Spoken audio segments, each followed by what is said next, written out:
All right, let's look at section 7.3. We're going to have a little recap here for us.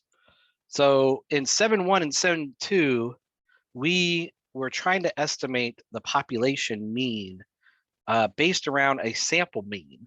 And we based that on a certain level of confidence that we could have. And it also was an issue of whether we knew the standard deviation or not. So in 7.1, we knew the population standard deviation, and so we used z values in that case. In 7.2, we didn't know the population standard deviation, and so we used what we call the student t values. And that ended up making the intervals bigger than if we had used z values. But again, that's just to be safer because we don't know as much information about the population. So we would get intervals that look like this. You would have your sample mean and you would subtract off some kind of margin of error, and you'd have your sample mean and you'd add some kind of margin of error. And we were saying we were this whatever percent confident that the actual population mean fell in that interval somewhere. And the way we calculated that margin of error is when we knew the population standard deviation, we multiplied it by the z value that corresponded to that confidence level and divided by the square root of the sample size. And if we didn't know the population standard deviation, we used the standard deviation of the sample and then multiplied it by the t value based on the confidence level and divided by the square root of the sample size.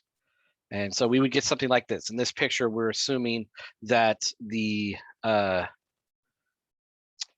this picture, the population mean is a little bit higher than our standard mean. Sorry, our sample mean, but that isn't necessarily true. You know, it could be below or above or right on. I mean, that could happen. Unlikely, but it could. But that's how we set up our intervals to kind of catch the population mean somewhere in there, hopefully. In 7.3, we're going to do something similar. We're going to create an interval around the sample proportion. So, you know, you do a sample, a binomial experiment. So we're talking about success failure, and you get so many successes, and you take that divided by the number of trials, and that give you your sample proportion, this p hat. That's what we call it. And we were going to try to construct an interval around it to catch the true proportion in the binomial experiment population. So very similar, you're going to have a p hat minus some kind of margin of error, a p hat plus some margin of error. And we're going to look at it very similar to what we did with the means. You know, it's basically the same thing. All right. One thing I should note is that these error margins always have to be a decimal, right? Because we're talking about proportions, and your maximum margin of error can't be above 1, right? Can't be more than 100% chance of things happening. So there is some restriction on that, you know, because we're talking about proportions, and it can't be below 0. But other than that, constructing it just like we did with the means. All right, so as long as our sample size is large enough, and in that we have a predicted or an expected value of more than 5, and then an expected number of failures more than 5, then we can use a standard normal distribution, which means we can use z values for this. And for this assignment, that's what we're going to look at. We're always going to be looking at things that are large enough, but that's the default. That's why we can use the z values, is we can normalize it using that. All right, so we can use the z values for constructing our value. P hat, again, we find that by taking how many successes we got in a sample and dividing it by the sample size. That's how we get this sample proportion. That's how we get the sample proportion. And then again, if you wanted to calculate Q hat, it would be the complement of that. We just need to make sure that whatever we got for our P hat, we are getting more than 5 expected values for successes and more than 5 expected failures. How do we calculate the margin of error in this case? You're going to take the appropriate z-value based on the complement, and this time we're going to multiply it by the square root of p hat times q hat divided by the sample size. This is that margin of error, or I should say standard of error that we calculated before. Again, you know, if you don't want to use q, you can do 1 minus p hat. But I'd probably just use q hat, just make it easier on myself. And then you're going to set up that confidence interval, just like we did with the means around the p hat value using this margin of error. All right, so let's look at page 364, or sorry, 397, number 16, 397. Give me a second. Getting there, 397. Number 16. So deals with escaped convicts getting out of prison. So case showed that out of 10,351, so n equals 10,351, who escaped, only 767 were recaptured. Okay, so we're going to call recapture successes, I'm thinking. Yep, so A, let P be represent the proportion of all escaped convicts who will eventually be recaptured.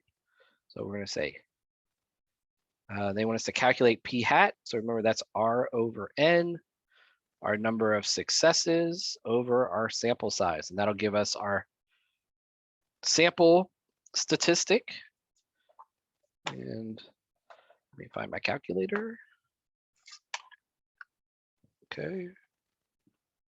7867 divided by 351. Boom. So this is about 0.76 is our probability of recapture. Just over 3 out of 4. B. Wait.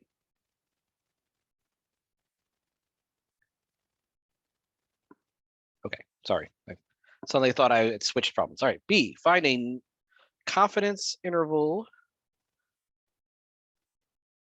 99%, and then give a brief statement of this. So we can use our z values. So first thing we need to do is find our error margin here.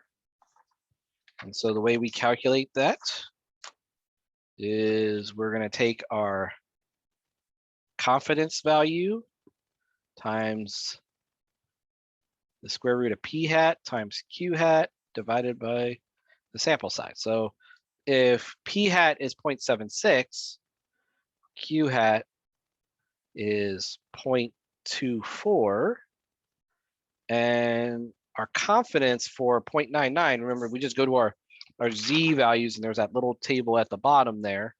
0.99 is 2.58. That's our appropriate z value.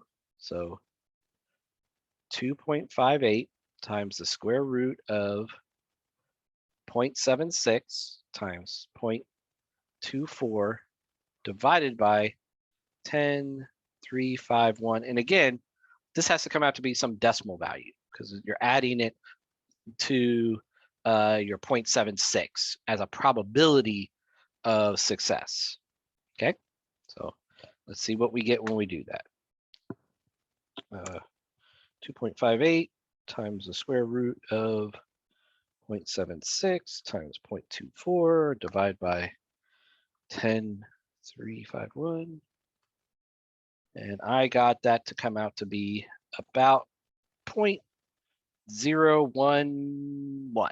We'll round it to 0.011. All right, so what's our estimate for our population? It's going to be p hat minus our error, and p hat plus our margin of error. So 0.76 minus 0.011 and 0.76 plus 0.011. So we have 0.76 minus 0.011, 0.749, and 0.771. So we are 99% confident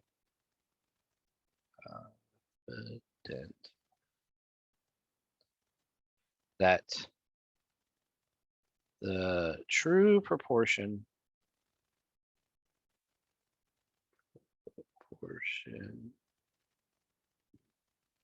of recaptures is in this interval.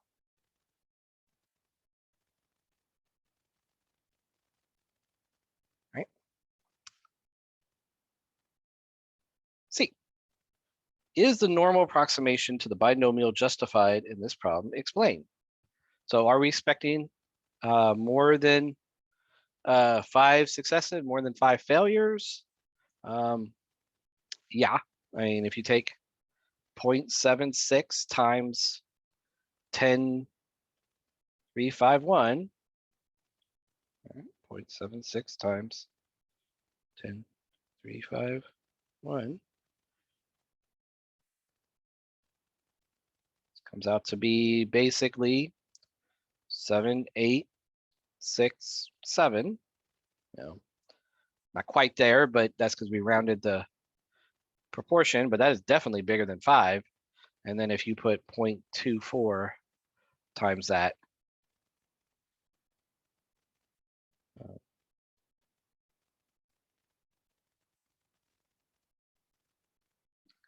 you're going to get about 2484, which is again bigger than 5. So yes.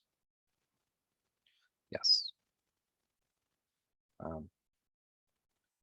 NP greater than 5, and sorry, NP hat and NQ hat greater than 5. So it does meet that value. Okay, so very similar to what we did before. Your margin of error formula is a little different. That's the big thing, but the way you calculate your Z confidence level, that's the same as what we did in 7.1. So this is based on proportions. And then just remember that you kind of have those walls 0 and 1 that you can't go above or below. Can't go above 1 or below 0. So just if you get a proportion on one extreme end or the other, just keep that in mind. You can't go above those. But other than that, this is very similar to 7.1. Very similar.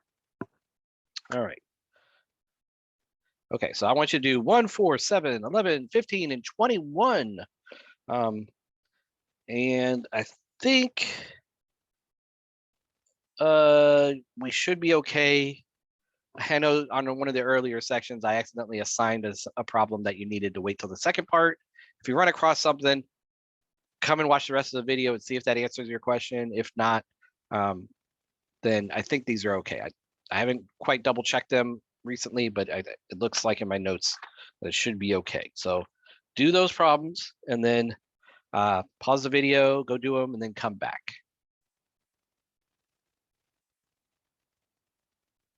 Okay, so let's talk about the second part. And again, this is very similar to what we did in 7.1, and that is trying to figure out how big of a sample size do we need to have. And all it involves is manipulating that formula to get that sample size based on our confidence level and our maximum margin of error we're willing to accept. All right.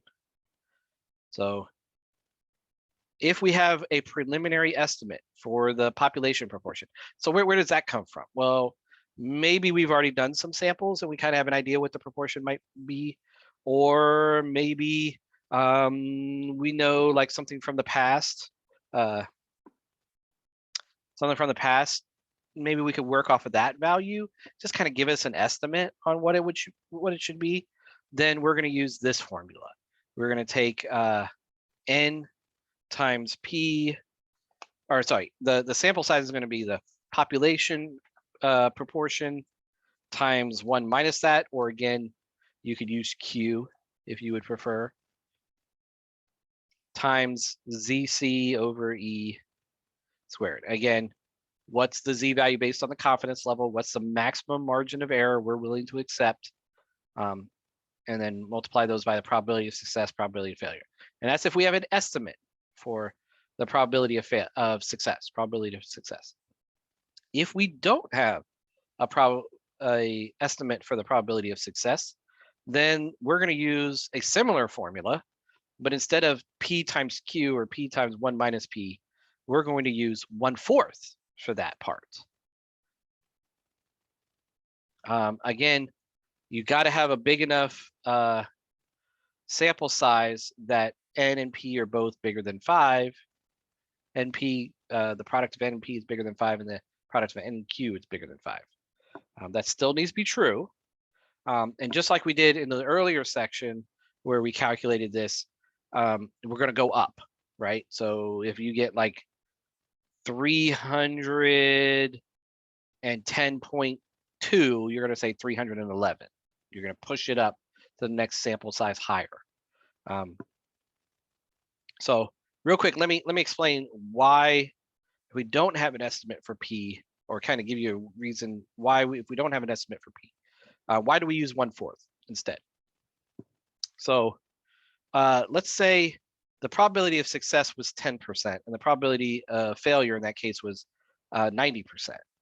Then if we take P times Q, that's that P times 1 minus P, or P times Q, if we multiply those together, we would get 0.09. Okay. If instead the probability of success was 50%, the probability of failure was 50%, and we multiplied those together, P times Q would work out to be 0.25, or 1/4. Okay. If instead the probability of success was 0.8 and the probability of failure was 0.2, then that would work out to be 0.16. And what we see is that the smaller the probability of success, or the bigger the probability of success, which would mean the probability of failure is smaller, these P times Q part gets smaller. The highest it ever is when P and Q are both the same value, and that gives us 0.25, or 1/4. So, if the probability moves one way or the other, because of the fact that, if you have a 0.4 chance of success, you have a 0.6 chance of failure. Well, likewise, if you have a 0.6 chance of success, you have a 0.4 chance of failure. Because of that symmetry, you end up with the 0.5 times 0.5 being the biggest this product could be. So if we don't have, let's go back to that previous slide. If we don't have an estimate for this, we want to estimate it as big as we can. And so that's why it's 1/4. 1/4 is the biggest estimate. Now, if you do have a point estimator, it would be better not to go that big, as long as it's big enough. So you don't have to go as big as you possibly can. You'd want to go as big as you need to. But if I have no way to guess like roughly what that p-value is, then I'm going to use that 0.5, or ends up being 1/4 in front. 0.5 times 0.5, a half times a half is a fourth. So that's why it's 1/4 in the case where we don't have any estimator. That's going to be the largest value for that part of the formula. That's going to be the largest value of that part of the formula. So that's why. All right, let's look at 399, number 24. So page 399, number 24. How hard is it to reach a business person by phone? Let P be the proportion of calls to business people for which the caller reaches the person being called on the first try. All right, so A. If you have no preliminary estimate for P, how many phone calls should you include in a random sample to be 80% sure? So this is where things get a little tricky. Is that a proportion? What is that? That's the confidence level. 80% sure. That's the level of confidence we want. That the point estimate will be within a distance of 0.03 from P. So they're saying the maximum margin of error is 0.03. So, and we don't have any estimate, no estimate for P, okay? So how big of a sample? Since we don't have an estimate, we're gonna use the 1/4. And then our confidence Z value divided by our maximum margin of error, and we're gonna square that part. And again, that formula comes from just taking that margin of error formula, moving things around algebraically, and that's how you come up with that. So 1/4 times, again, we're gonna go to our Z table, look for an 80% confidence level, 80%, again, down there, 80%, and that's gonna be 1.28, 1.28 over, we said we want this to be a maximum of 0.03. I'm going to square that. And we're going to do that calculation. So that times 1.28 divided by 0.03 squared. That fraction, make sure you put that in parentheses before you hit the square. Or you can divide it and square it and then multiply by the other one. And I got 455.1 repeating, which means this goes to 456. Remember, let's push it up one. Push it up to one higher. It's always better to be too big than too small. It's always better to be too big than too small. All right. The Book of Odds by Shook and Shook reports that business people can be reached by a single phone call approximately 17% of the time. So now we have an estimate for P. That estimate is about, oops, sorry. Why isn't this doing that? Okay. Estimate is about 0.17. Again, that's an estimate. It's not the true value. We don't know. That's what we would do the sample to see if that true value, but it gives us a starting point to go from. So that means our estimate for Q is about 0.83. And so we're going to do the same thing. Use the national estimate answer. Okay, so we're going to use the same thing. Confidence 80%, maximum margin of error 0.03, but this time we're going to use P times Q times ZC over that. Okay, so 17% is our estimate, 83% estimated chance of failure. Our 80% confidence level still gives us a Z value of 1.28 over our maximum margin of error. We want here, it's 0.03, square that.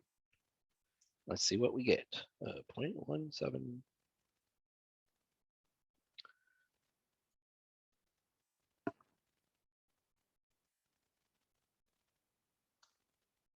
Looks like I got 256.86 something, so 257 is what, and you notice that's a pretty significant difference in size of the sample. So just by having that estimator, we can use a much smaller sample size to do it. And that, you got to think about time and money. People have to make these calls. You know, if you were really doing an experiment to measure that, so that can make a significant difference. You know, almost 200 calls fewer. That can save you some money. So that's why it's nice to have an estimate. You should always use previous studies to kind of give you a starting place. And you might think, well, what if it's off? Well, you know, if it's off, it's probably not going to be off by like more than 10%. And you could calculate 10% one way or the other. And this is probably still big enough for the predicted values. Remember, predicted number of successes and failures. This is probably still be big enough for us to use this as a normal distribution. Because remember, we're not finding, when we do the sample and we get the sample statistic, the p hat value, the sample proportion, we're going to set an interval around that.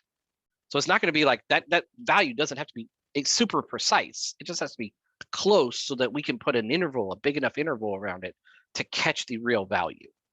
So there's some fudge room here. There's a little bit of fudge room here. That's why it's okay to use this estimate value here. All right, so go ahead and finish this section. Do problems 9, 10, and 25. Have a good day.